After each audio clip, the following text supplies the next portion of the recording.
The direct military clash between Israel and Iran in June 2025 was not a sudden outburst, but rather the culmination of decades of escalating hostility and mutual suspicion. The seeds of this conflict were sown long before the world's attention turned to the region, with each side locked in a cycle of provocation and response that grew more dangerous over time. For years, both nations waged a shadow war. Proxies, cyber attacks, and covert operations shaped their rivalry. This hidden conflict played out in the shadows, with each side seeking to undermine the other without triggering a full-scale war. Israel viewed Iran's nuclear ambitions as an existential threat, believing that a nuclear-armed Iran would tip the balance of power in the Middle East and threaten its very survival. Meanwhile, Iran's leaders openly called for Israel's destruction, fueling deep anxiety in Jerusalem and hardening Israeli resolve to act preemptively. Iran built an axis of resistance, arming groups like Hezbollah in Lebanon and factions in Gaza, encircling Israel with hostile forces and expanding its influence across the region. Israel responded with targeted assassinations, daring sabotage missions, and relentless intelligence operations, aiming to disrupt Iran's plans and weaken its network of allies. At the same time, Iran orchestrated attacks through its proxies, launching rockets and supporting militant operations, creating a cycle of retaliation that only intensified with each passing year. The conflict was as much about ideology and regional dominance as it was about security, with both nations seeing themselves as defenders of their people and their faiths. Each side saw the other's gain as its own loss, making compromise nearly impossible and fueling a zero-sum mentality that left little room for dialogue. By 2025, the region was a powder keg, one miscalculation or provocation away from all-out war, with the world watching anxiously as tensions reached a breaking point.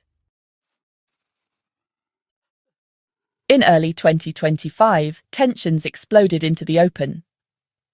Iran shifted from proxy attacks to direct missile and drone strikes on Israeli territory. Israel responded with airstrikes on Iranian assets in Syria, inching closer to direct war. The crisis peaked when Iran ramped up uranium enrichment to near weapons grade, crossing Israel's red line. Cyber attacks and maritime incidents escalated, inflicting economic and psychological damage. Leaders in Tehran and Jerusalem traded open threats, abandoning diplomatic language. Diplomats scrambled to de-escalate, but momentum toward war was unstoppable. The world watched as both sides prepared for a conflict that would reshape the Middle East. On June 13, 2025, Israel launched Operation Rising Lion, a massive preemptive assault on Iran.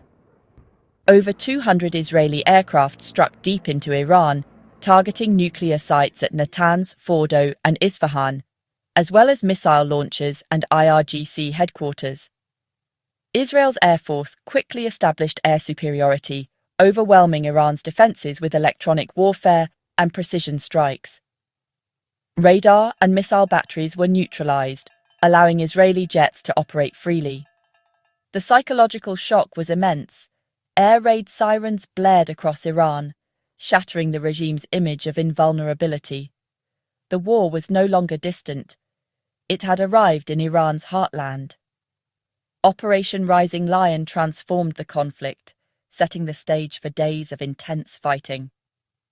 The region braced for escalation. Alongside the airstrikes, Israel unleashed a covert drone campaign inside Iran. Mossad agents and local assets used small, agile FPV drones to strike power substations, communications hubs, and vehicles of high-ranking officials. High-profile assassinations followed. Over 20 senior Iranian commanders were killed, including top military leaders. Even the supreme leader was targeted, exposing deep intelligence penetration and sowing paranoia within Iran's leadership. This internal front, as much as the air campaign, defined Israel's early success and marked a new era in covert warfare. Iran responded immediately with Operation Honest Promise 3, launching waves of drones in a bold and unprecedented move that stunned the world. Alongside the drones, Iran unleashed hypersonic missiles at Israel, demonstrating a new level of military technology and precision. Air raid sirens blared across the country, sending millions of Israelis scrambling into shelters as fear and uncertainty gripped the population. Iran's missiles targeted key military headquarters in Tel Aviv, aiming to cripple Israel's command and control centers. Even highly sensitive nuclear sites like Dimona were not spared, raising global concerns about escalation. Over 12 tense days, Iran fired more than 500 missiles in relentless barrages, keeping Israel on constant alert. In addition, 1,000 drones swarmed Israeli skies, testing Israel's air defenses to the absolute limit. Systems like Iron Dome and David's Sling worked around the clock, intercepting about 90% of incoming threats and saving countless lives, but some missiles inevitably got through, causing casualties, destruction, and leaving entire neighborhoods scarred. The relentless barrage created nationwide anxiety, with daily life grinding to a halt as people waited for the next attack. Iran's offensive proved its military capabilities were not to be underestimated, sending a clear message to the world. Tel Aviv's night skies lit up with interceptors and explosions, a dramatic display of modern warfare. The war's impact was deeply personal, felt by every Israeli family huddled in shelters, hoping for safety. Iran's response was powerful, not symbolic. This was a calculated show of force meant to change the balance. The world watched as two well-armed adversaries clashed, each determined to prove its strength and resolve. The conflict had truly become a war of equals, with the outcome uncertain and the stakes higher than ever. The war's shockwaves drew in the US and regional players. Initially, the US provided intelligence and defensive support, but as the conflict escalated, President Trump authorized direct strikes on Iran's nuclear sites. B-2 bombers and Tomahawk missiles targeted Fordo, Natanz, and Isfahan, inflicting heavy damage.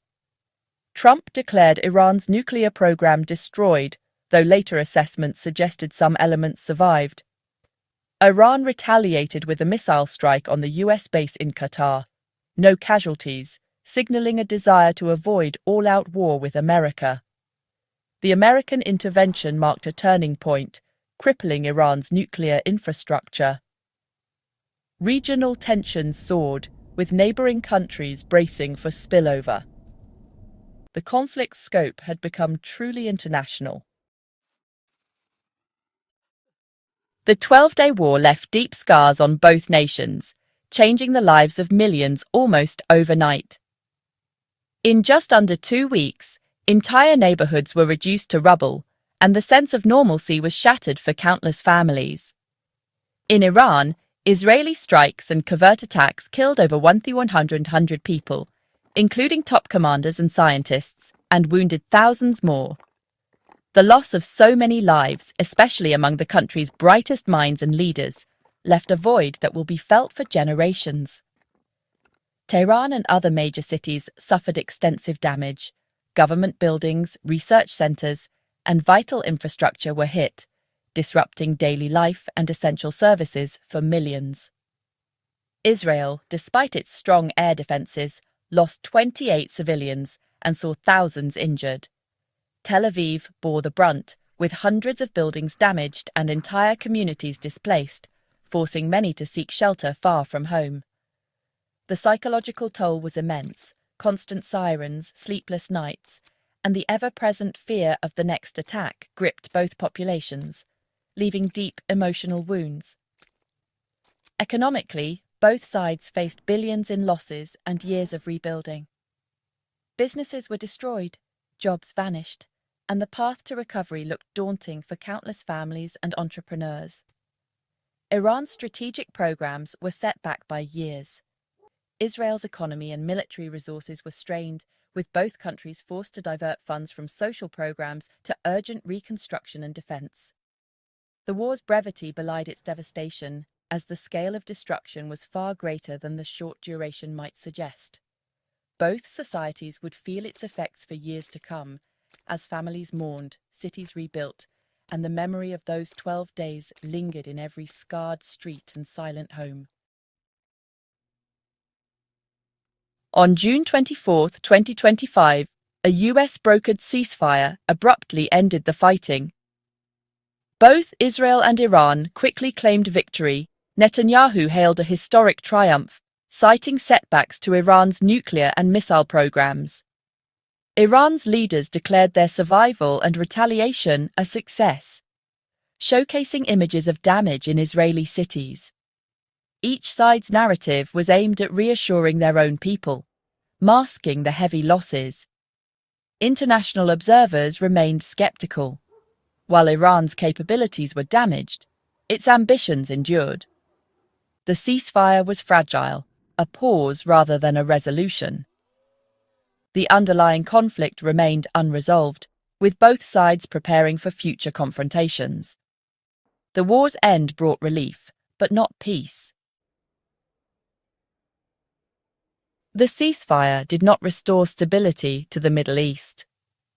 European powers reimposed UN sanctions on Iran, aiming to block its nuclear ambitions. Iran's economy spiraled, currency collapsed, inflation soared, and protests erupted in major cities. The regime faced growing dissent, while leaders in Tehran and Jerusalem continued their war of words. Iran's president declared a new era of confrontation with the West, vowing to rebuild military strength. The US responded with threats of overwhelming force if Iran resumed its nuclear program. The region settled into a tense standoff, with both sides openly preparing for the next round.